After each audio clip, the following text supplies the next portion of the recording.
The Adventure of the Veiled Lodger. When one considers that Mr. Sherlock Holmes was in active practice for 23 years, and that during 17 of these I was allowed to cooperate with him and to keep notes of his doings, it will be clear that I have a mass of material at my command. The problem has always been not to find but to choose. There is the long row of yearbooks which fill a shelf, and there are the dispatch cases filled with documents, a perfect quarry for the student not only of crime but of the social and official scandals of the late Victorian era. Concerning these latter, I may say that the writers of agonized letters, who beg that the honor of their families or the reputation of famous forebears may not be touched, have nothing to fear.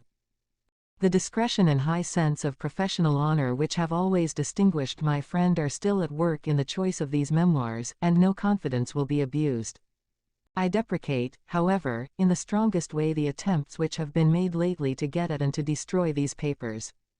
The source of these outrages is known, and if they are repeated I have Mr. Holmes's authority for saying that the whole story concerning the politician, the lighthouse, and the trained cormorant will be given to the public. There is at least one reader who will understand.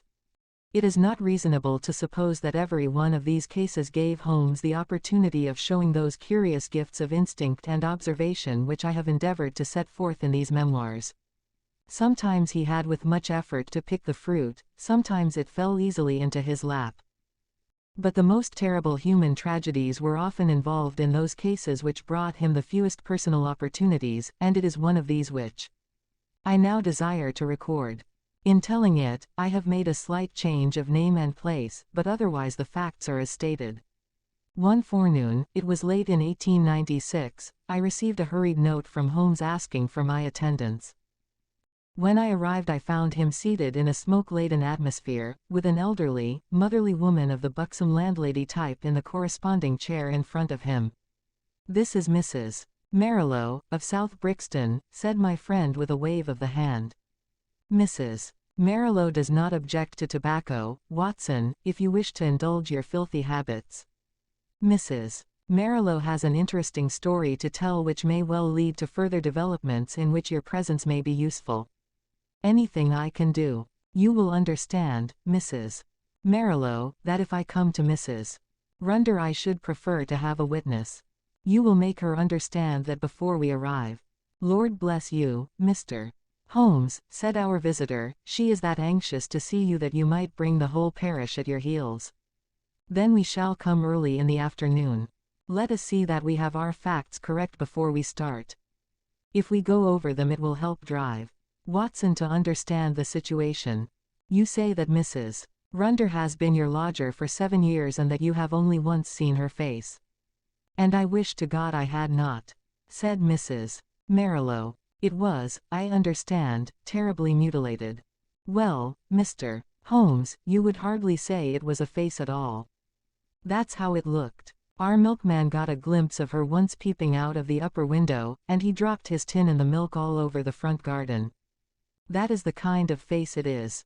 When I saw her, I happened on her unawares, she covered up quick, and then she said, 'Now, Mrs. Marilow, you know at last why it is that I never raise my veil.'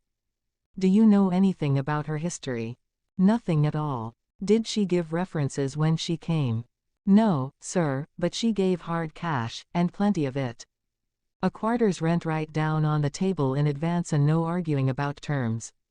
In these times a poor woman like me can't afford to turn down a chance like that." "Did she give any reason for choosing your house?" "Mine stands well back from the road and is more private than most. Then, again, I only take the one, and I have no family of my own.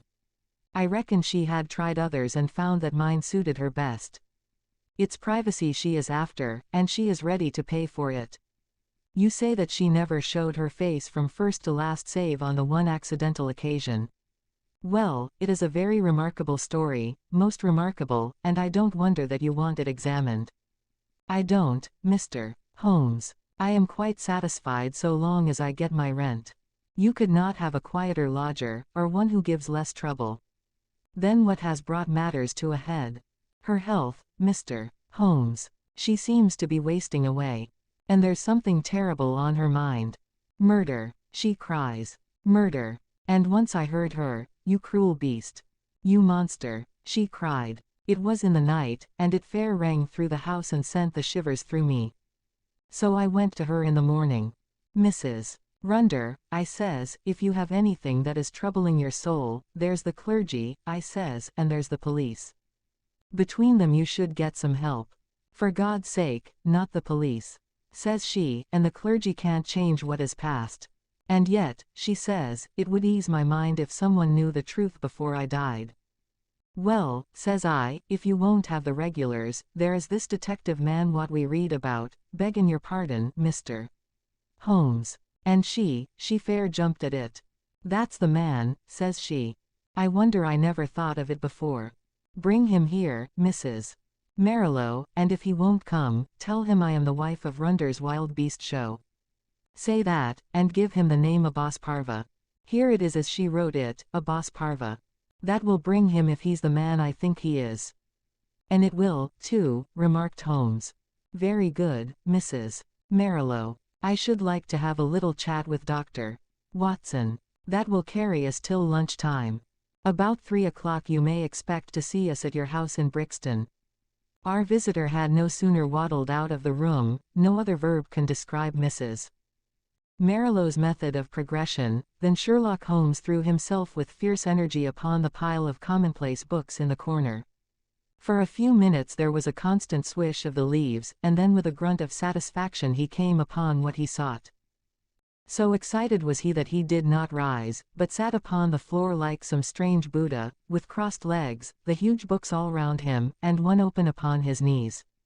"The case worried me at the time, Watson. Here are my marginal notes to prove it. I confess that I could make nothing of it. And yet I was convinced that the coroner was wrong. Have you no recollection of the Abbas Parva tragedy?" "None, Holmes. And yet you were with me then." "But certainly my own impression was very superficial. For there was nothing to go by, and none of the parties had engaged my services. Perhaps you would care to read the papers. Could you not give me the points?" "That is very easily done. It will probably come back to your memory as I talk." Runder, of course, was a household word.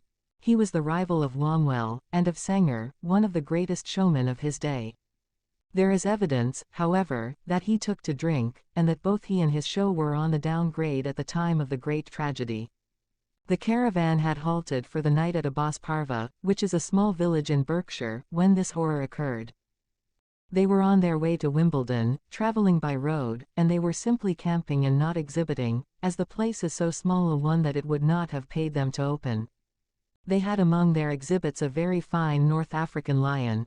Sahara King was its name, and it was the habit, both of Runder and his wife, to give exhibitions inside its cage. Here, you see, is a photograph of the performance by which you will perceive that Runder was a huge porcine person and that his wife was a very magnificent woman. It was deposed at the inquest that there had been some signs that the lion was dangerous, but, as usual, familiarity begat contempt, and no notice was taken of the fact. It was usual for either Runder or his wife to feed the lion at night.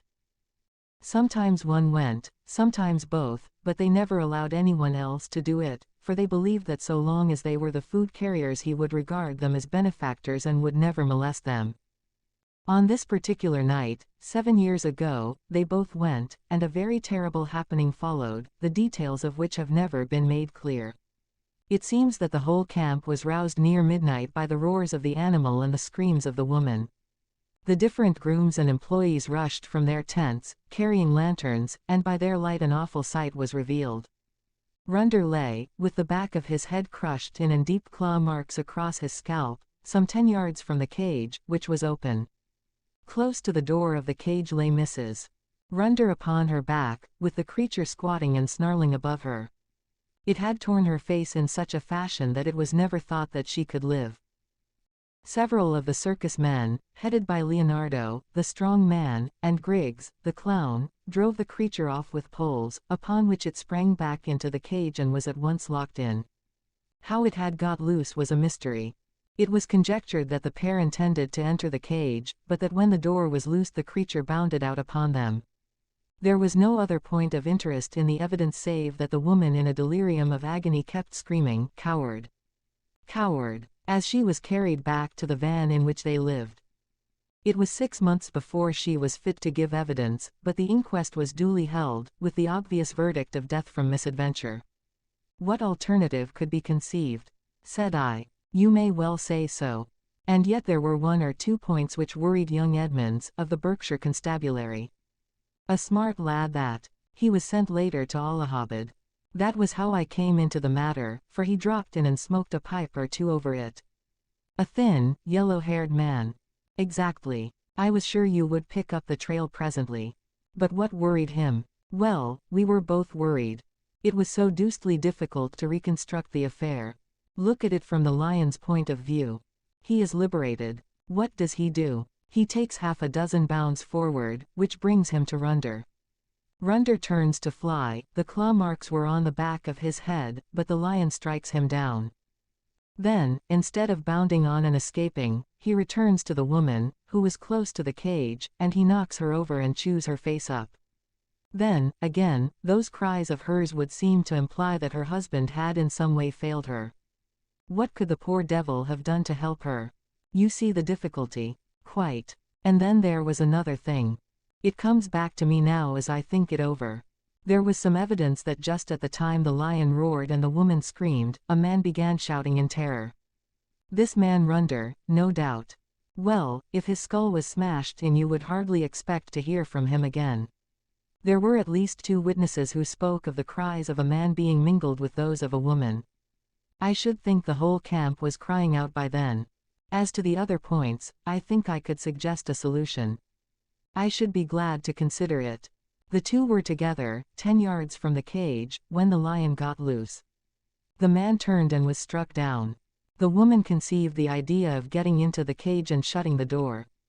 It was her only refuge. She made for it, and just as she reached it the beast bounded after her and knocked her over. She was angry with her husband for having encouraged the beast's rage by turning. If they had faced it they might have cowed it. Hence her cries of, "Coward!" Brilliant, Watson. Only one flaw in your diamond. What is the flaw, Holmes? If they were both 10 paces from the cage, how came the beast to get loose? Is it possible that they had some enemy who loosed it? And why should it attack them savagely when it was in the habit of playing with them, and doing tricks with them inside the cage? Possibly the same enemy had done something to enrage it. Holmes looked thoughtful and remained in silence for some moments. Well, Watson, there is this to be said for your theory. Runder was a man of many enemies. Edmonds told me that in his cups he was horrible. A huge bully of a man, he cursed and slashed at everyone who came in his way. I expect those cries about a monster, of which our visitor has spoken, were nocturnal reminiscences of the dear departed. However, our speculations are futile until we have all the facts. There is a cold partridge on the sideboard, Watson, and a bottle of Montrachet. Let us renew our energies before we make a fresh call upon them. When our hansom deposited us at the house of Mrs. Marilow, we found that plump lady blocking up the open door of her humble but retired abode. It was very clear that her chief preoccupation was lest she should lose a valuable lodger, and she implored us, before showing us up, to say and do nothing which could lead to so undesirable an end. Then, having reassured her, we followed her up the straight, badly carpeted staircase and were shown into the room of the mysterious lodger. It was a close, musty, ill-ventilated place, as might be expected, since its inmates seldom left it. From keeping beasts in a cage, the woman seemed, by some retribution of fate, to have become herself a beast in a cage. She sat now in a broken armchair in the shadowy corner of the room. Long years of inaction had coarsened the lines of her figure, but at some period it must have been beautiful, and was still full and voluptuous. A thick dark veil covered her face, but it was cut off close at her upper lip and disclosed a perfectly shaped mouth and a delicately rounded chin. I could well conceive that she had indeed been a very remarkable woman. Her voice, too, was well modulated and pleasing. "My name is not unfamiliar to you, Mr. Holmes," said she. "I thought that it would bring you." "That is so, madam, though I do not know how you are aware that I was interested in your case." "I learned it when I had recovered my health and was examined by Mr. Edmonds, the county detective. I fear I lied to him." Perhaps it would have been wiser had I told the truth. It is usually wiser to tell the truth. But why did you lie to him? Because the fate of someone else depended upon it. I know that he was a very worthless being, and yet I would not have his destruction upon my conscience. We had been so close, so close. But has this impediment been removed? Yes, sir. The person that I allude to is dead. Then why should you not now tell the police anything you know? Because there is another person to be considered. That other person is myself.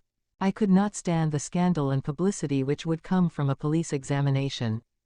I have not long to live, but I wish to die undisturbed. And yet I wanted to find one man of judgment to whom I could tell my terrible story, so that when I am gone all might be understood. You compliment me, madam. At the same time, I am a responsible person. I do not promise you that when you have spoken I may not myself think it my duty to refer the case to the police. I think not, Mr. Holmes. I know your character and methods too well, for I have followed your work for some years. Reading is the only pleasure which fate has left me, and I miss little which passes in the world. But in any case, I will take my chance of the use which you may make of my tragedy. It will ease my mind to tell it. My friend and I would be glad to hear it. The woman rose and took from a drawer the photograph of a man. He was clearly a professional acrobat, a man of magnificent physique, taken with his huge arms folded across his swollen chest and a smile breaking from under his heavy mustache, the self-satisfied smile of the man of many conquests. That is Leonardo, she said. Leonardo, the strong man, who gave evidence. The same. And this is my husband. It was a dreadful face, a human pig, or rather a human wild boar, for it was formidable in its bestiality. One could imagine that vile mouth champing and foaming in its rage, and one could conceive those small, vicious eyes darting pure malignancy as they looked forth upon the world. Ruffian, bully, beast, it was all written on that heavy-jowled face. Those two pictures will help you, gentlemen, to understand the story.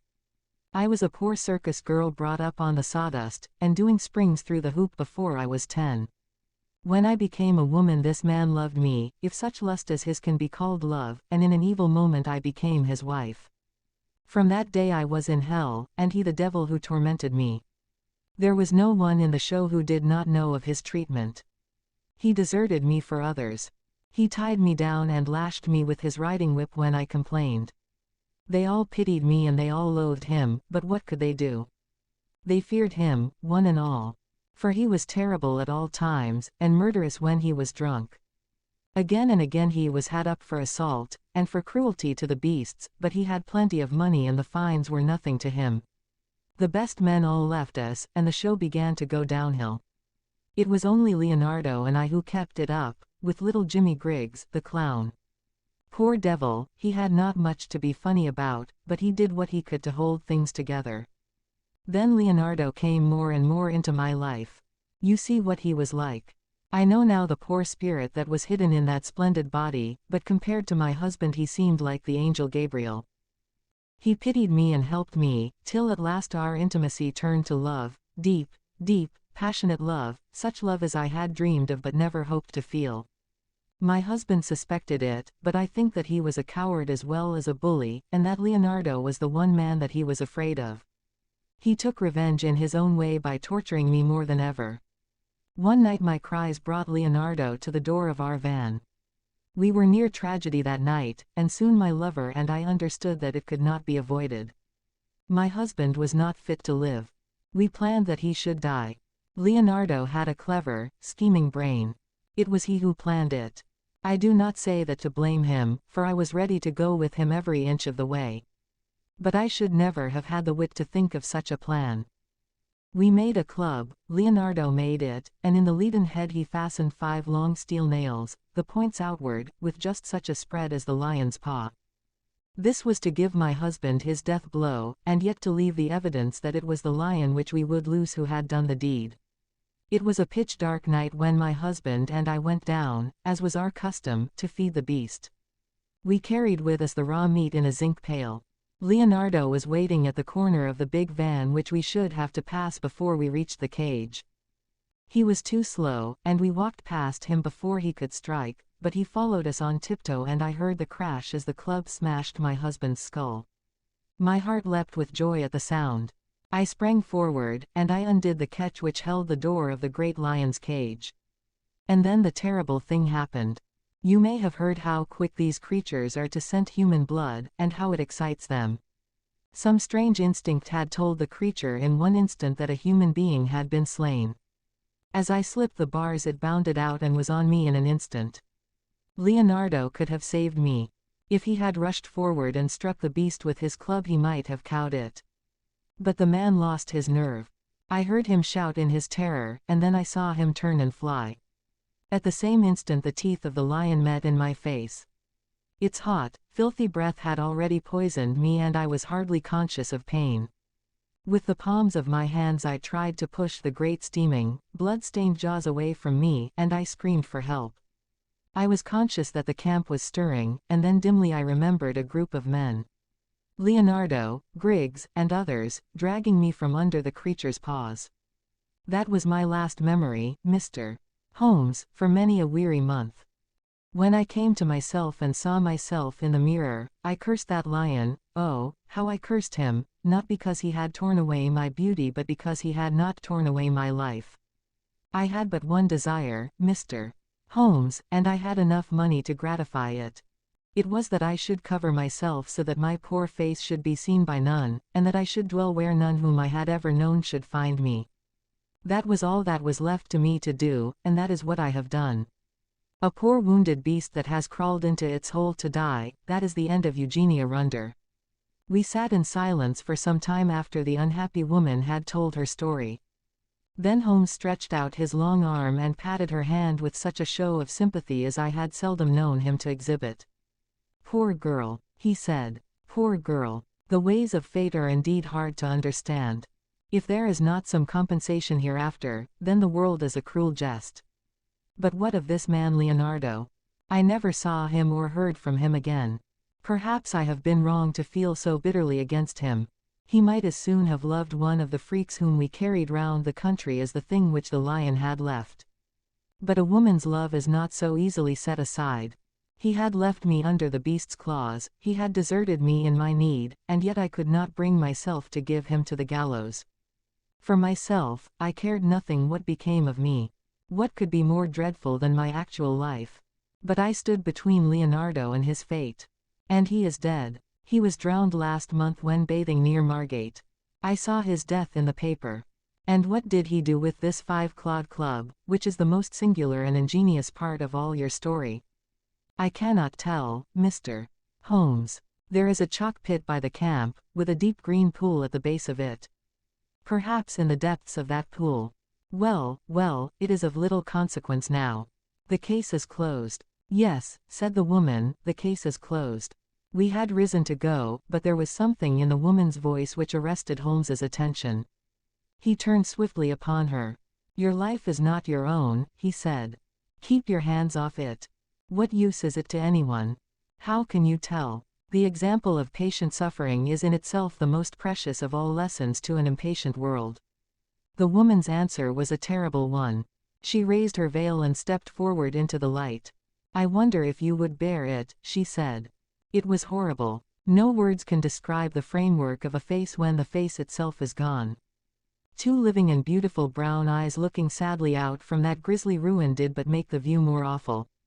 Holmes held up his hand in a gesture of pity and protest, and together we left the room. 2 days later, when I called upon my friend, he pointed with some pride to a small blue bottle upon his mantelpiece. I picked it up. There was a red poison label. A pleasant almondy odor rose when I opened it. Prussic acid, said I. Exactly. It came by post. I send you my temptation. I will follow your advice. That was the message. I think, Watson, we can guess the name of the brave woman who sent it.